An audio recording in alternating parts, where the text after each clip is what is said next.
Namaste. Hello everyone.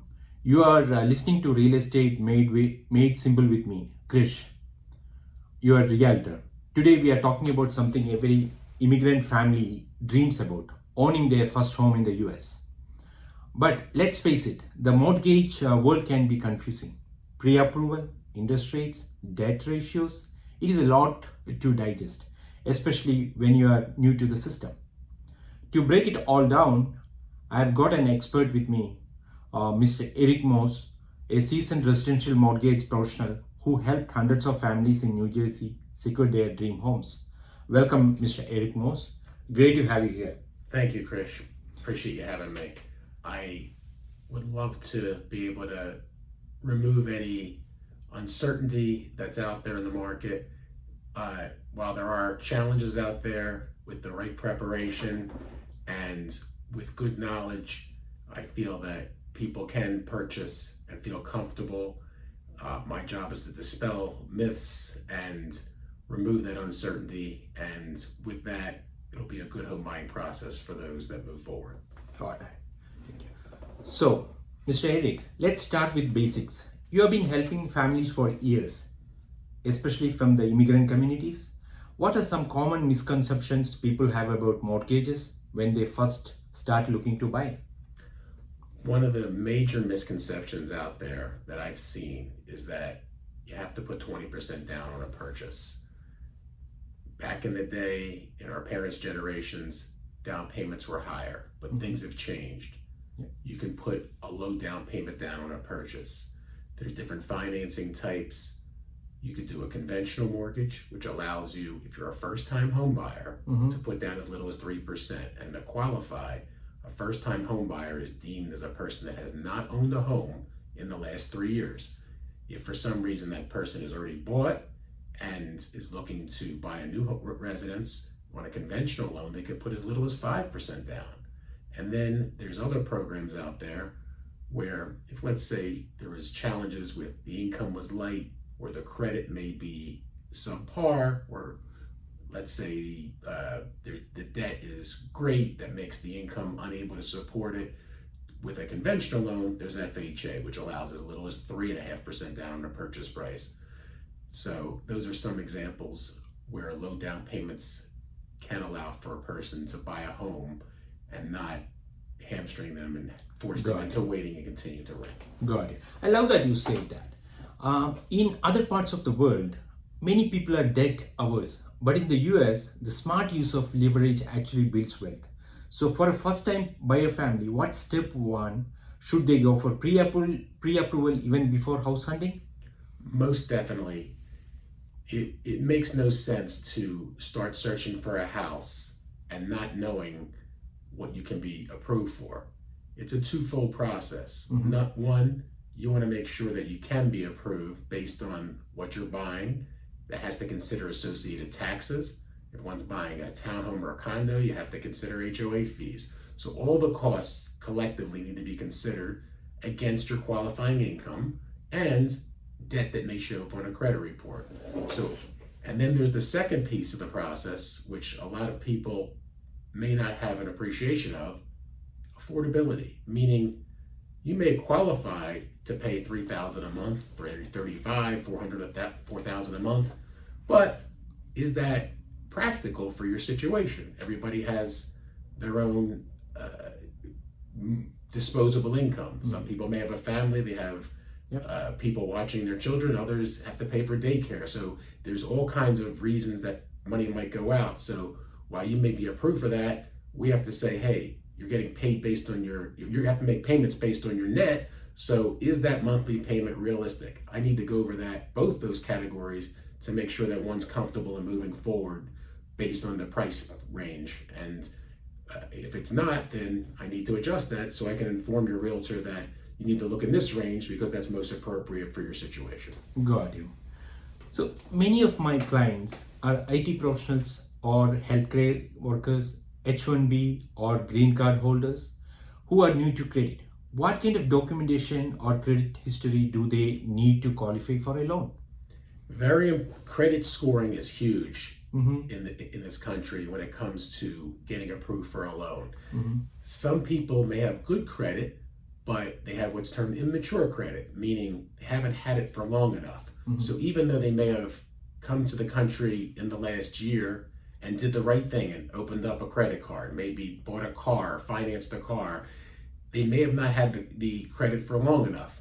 So there could be tricks of the trade to allow them to increase the score more quickly so they can avail themselves of the best possible rates.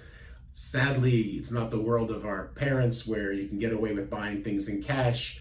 You're going to have to show the establishment of credit, and the longer you're able to do that, obviously from a percentage standpoint, the less credit utilization, the better, but I can work with those clients in advising them on how to position themselves in the best manner so that they're more likely to be approved and to secure the best possible rates, making sure their percentage of utilization is on the lower side if at all possible.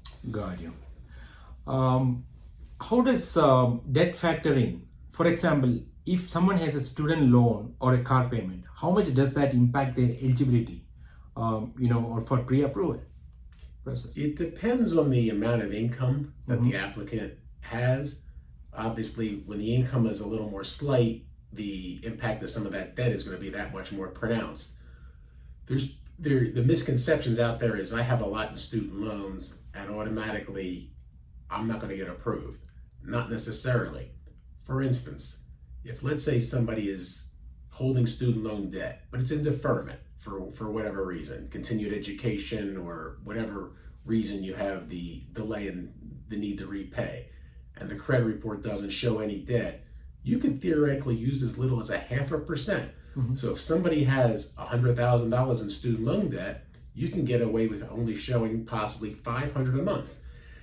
That's a lot more manageable than with some other programs out there that may have you use more. So every case is different. That's why a pre-approval up front is very important to know what your specific situation is, how much debt is accounted for. Cars, it has to be used monthly, but maybe that car payment is maybe that car is about to be paid off. I don't have to use the debt possibly. So that's why I try to have an approach that each individual needs to be looked at with their situation, because just because some friend, family member, neighbor got it done this way doesn't mean that you're necessarily fall in that same bucket. You may have certain advantages that they didn't have and vice versa. You need to know that up front before searching for the home that best suits you. Got you. That's good. And what about families who support, parents in abroad or sent remittance? Does that count in any way in mortgage calculations? It may. It depends on if it shows up on your credit report, and it can work to your advantage the other way too, where sometimes there's questions whether or not money can come from India or some other country that you're coming from. Are they allowed to give gift money? And in a lot of cases, the answer is yes, and the burden is not onerous.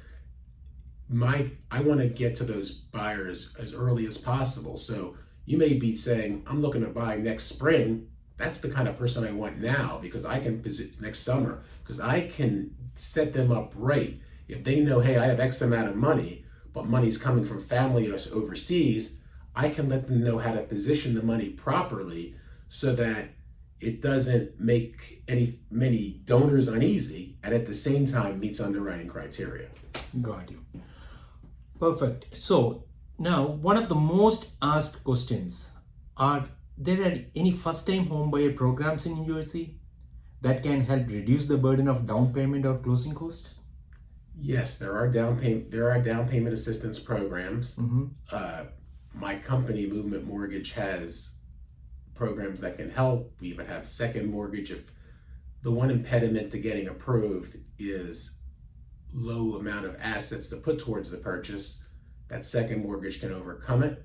There's state grant programs that can help also supplement any monies that people have to put towards the down payment. And thirdly, there's programs based on income. So if you fall below a certain income threshold, depending on the area of the county that you're buying in, you may have the ability to be able to buy with a lower interest rate. So on face, it might seem that you may have difficulty qualifying. The access to that type of program may put you in the approvable range a little more readily. That's huge. A lot of families will benefit. Guys, please make note of this. Let's shift to people who already own a condo or a townhome and are looking to upgrade to a single family. What makes conventional loan more appealing than FHA in those cases? When buying a condo, especially in the state of New Jersey, a lot of times the condo complex does not take other forms of financing like FHA. It's unfortunate that at this time not all types of financing sources can be entertained, but we have to work with what is. And when you have a conventional loan, the ability to get it accepted by the seller is much more likely. And secondly, the loans have to meet criteria that in this country is governed by Fannie Mae and Freddie Mac, the ones that are the largest purchasers of mortgages. So one value proposition my company offers, Movement Mortgages, if you're looking at a certain condo complex, we can check into that complex and make sure they accept conventional financing. So you don't have to waste your time looking at a certain complex that may not be approvable. What's reasons it may not be approvable? Maybe there's pending lawsuits that could preclude them from getting financing. Maybe they're not paying the HOA fees at a high enough clip. Maybe there's delinquencies with those. Maybe there's also the possibility that there's too high a rental concentration in that development. So those are things that I can help with up front so that you can tailor your search more readily and not focus on those houses or those condos that force you into a non-warrantable option that may require larger down payments or higher interest rates. Got it. Perfect. So for those who have built equity in their current home, how can they use that for a down payment to the next one? You can most definitely, if enough equity is built into the property, take a home equity loan on the existing property to put towards the down payment of a new property.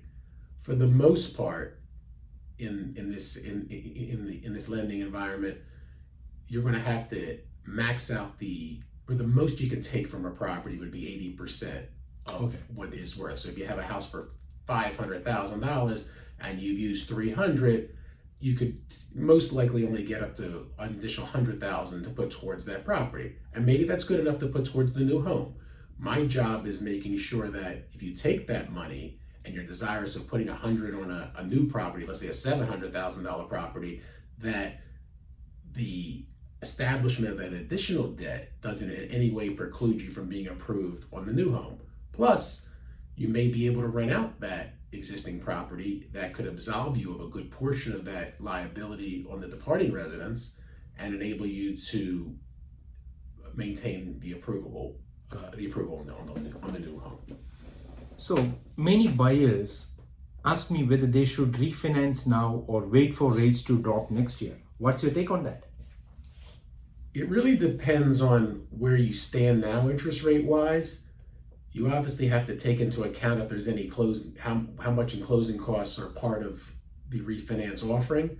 But if you can recover those costs in maybe a year and a half, 2 years, and you're saving a fair amount of money, then it might be worth your while. For certain people, I put in homes 2-3 years ago after the low COVID rates of the 2s and 3s went away, and they were buying at the 7% rate, high 6s. Now's a good time. Rates are around 6. So if you can pay off debt, if you can secure money and you're on the ready to purchase something new, why not do it now? So my answer is each individual case would dictate whether the benefits are there, but I would say now may be a good time, but again, each individual circumstance will dictate that. Got it. That helps. Good point. And what about investors? Say someone wants to buy a duplex or a rental property. How does that lending process differ from the normal ones? With investors, there's a larger down payment. That's the biggest difference. So you got to be careful. I talk to people all the time. They'll kind of wink, wink. I want it to be an investment, but I'd like to get the lower rates of the primary, the lower down payment. That's no good. We don't want to go there. That's occupancy fraud, and you're going to run into a problem with that. So for the most part, the differences are larger down payment. 15% on a single family. Multifamily dwelling could be 20, 25%. In mortgage lending in the residential side, which I cover, it's deemed a residential if it's anywhere from 1 to 4 family. The larger the number of units would increase the down payment.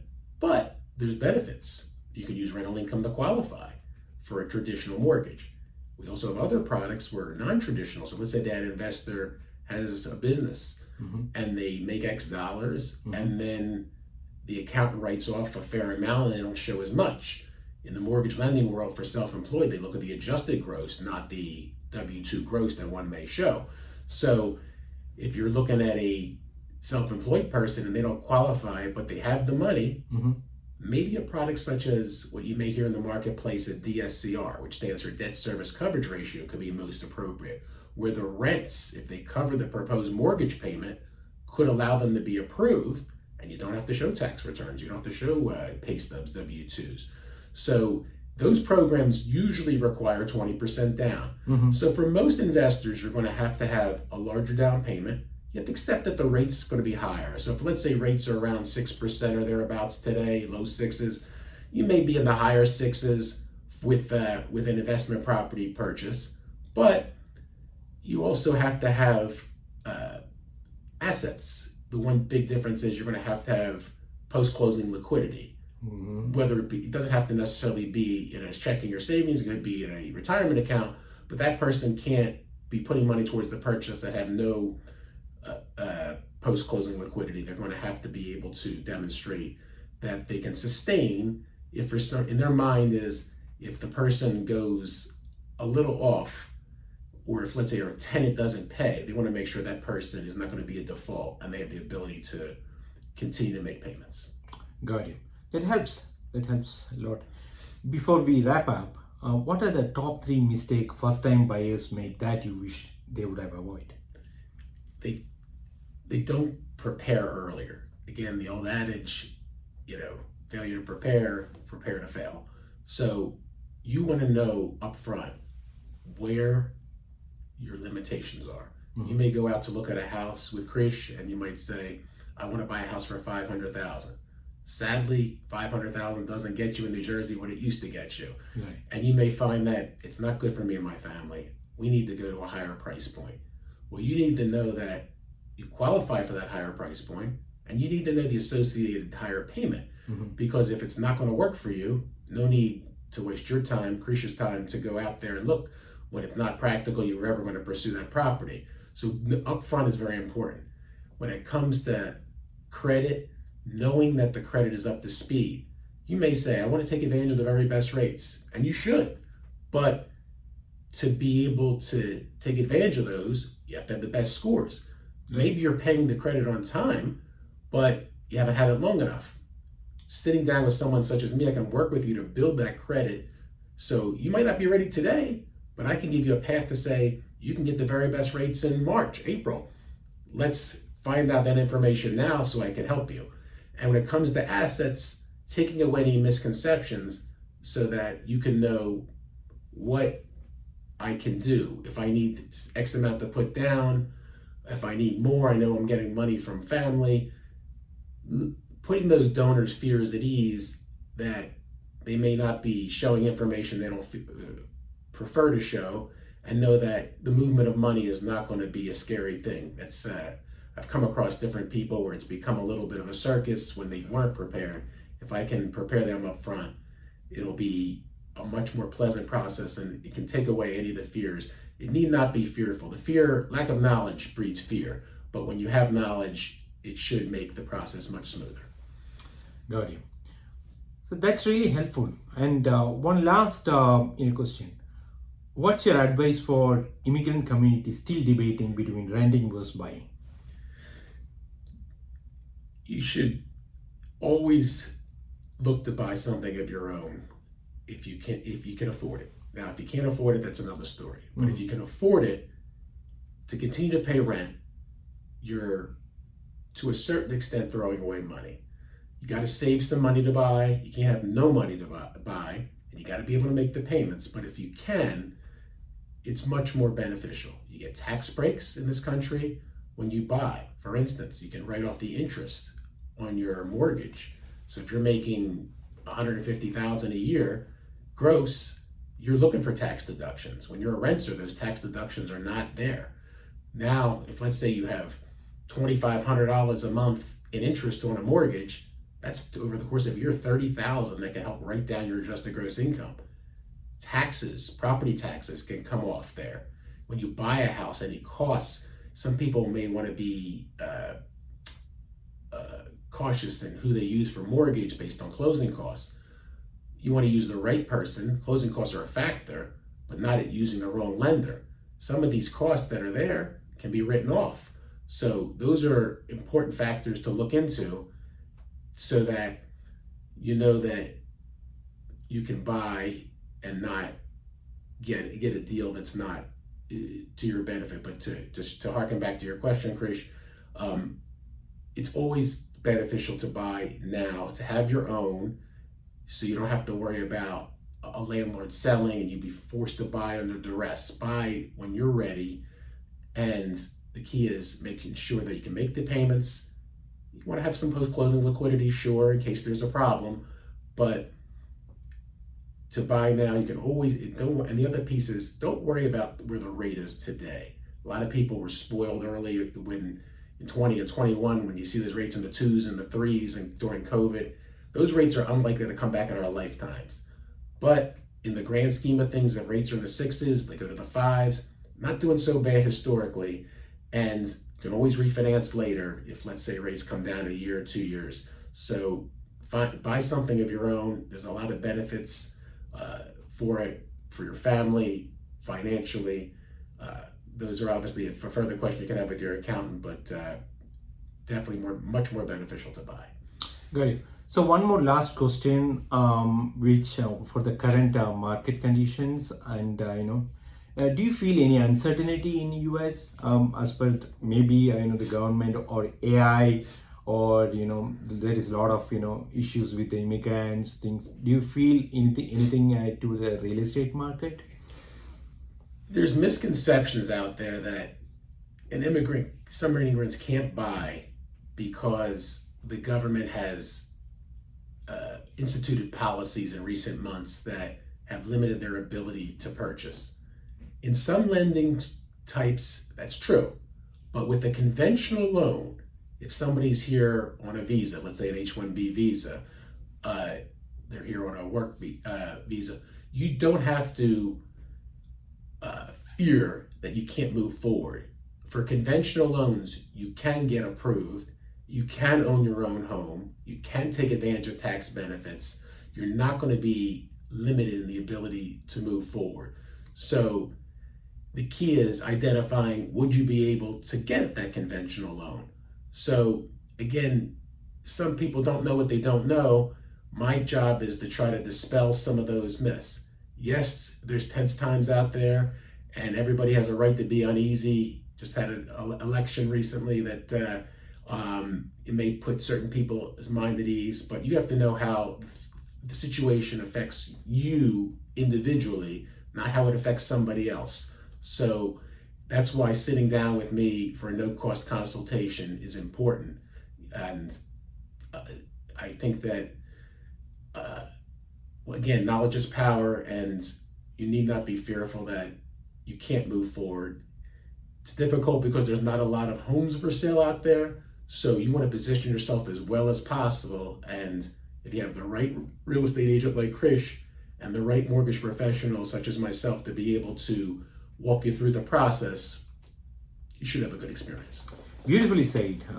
Buying a home is not just a financial decision, it's emotional, cultural, and generational. especially for the people who start earning in US and building the wealth. Thank you, Mr. Eric Morse, for sharing such valuable insights. Thank you. Thank you for having me. If you are listening and have questions or want to get pre-approved, and you can reach Mr. Eric Morse. I'll be sharing the contact details and website details. And of course, I am Krish, your local realtor in New Jersey. My goal is to help you find, design, or finance your dream home all under one roof. Till next time, stay inspired and keep building possibilities. God bless. Thank you.